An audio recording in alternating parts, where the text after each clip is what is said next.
A smoothie shop tirade has gone viral this morning after a grown man yelled at a group of teenaged employees. His racist rant has been caught on camera and at one point even became physical with one of the girls.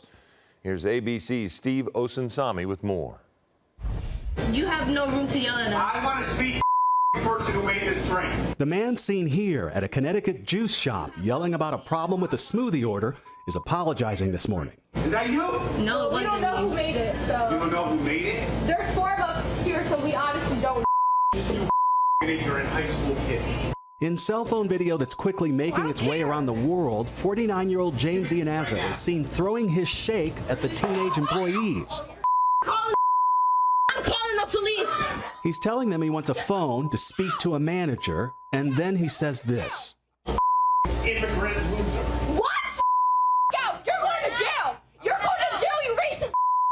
To many, his words were racially offensive, and you see him try to get behind the counter through a door that one of the workers is struggling to keep closed.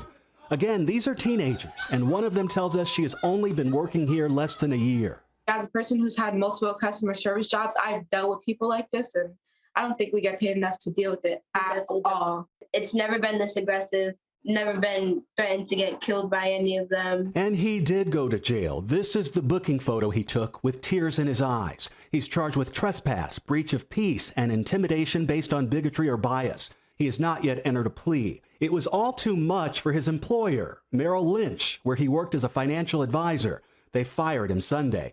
But in his written apology, he explains that he was upset because the smoothie was made with peanut butter, and his 17-year-old son is allergic to peanuts.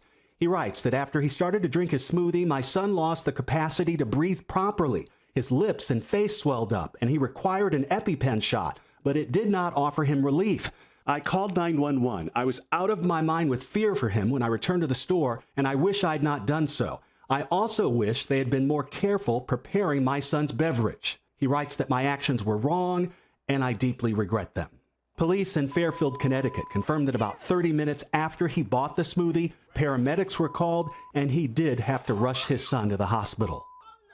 The 49-year-old says he told the young woman at the counter that the drink should not have any peanut butter in it. And he says this morning that he is so sorry for losing his cool.